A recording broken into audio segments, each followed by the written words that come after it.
Right now, the internet is full of great free workouts to do.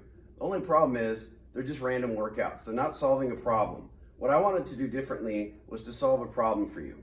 As a physical therapist, I see people all the time who have discomfort overhead, getting either weight up that way or just simply reaching. Simple things, though, arm overhead. And the most common reason is not rotator cuff weakness, but an inability of the shoulder blade to elevate and upwardly rotate. Let me show you what I mean. When your arm is by your side like this, the shoulder is a ball and socket orientation. And as we raise our arm up, the ball rolls up towards the top of the socket.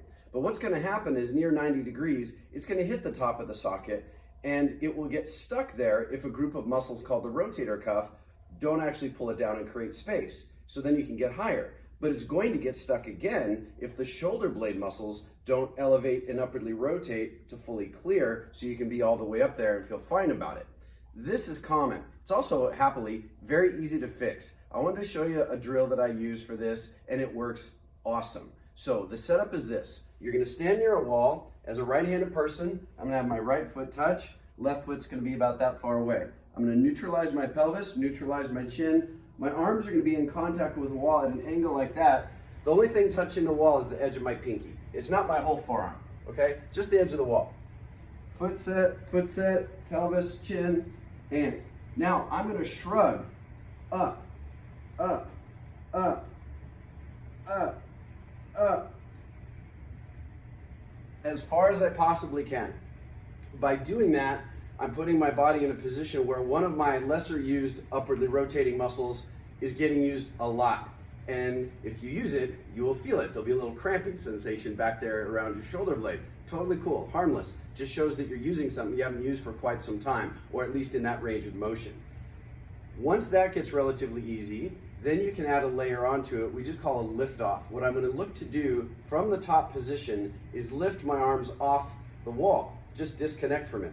But how I do it is the important part, because if I lack this, I'm going to do something like that, where it's obviously not my shoulder at all. So I'm going to have to lock in, own and control my body, and make my shoulder blade posteriorly tilt. Again, thinking about training it to clear the top. So, setup is the same. I slide, I shrug, shrug, shrug, shrug, shrug.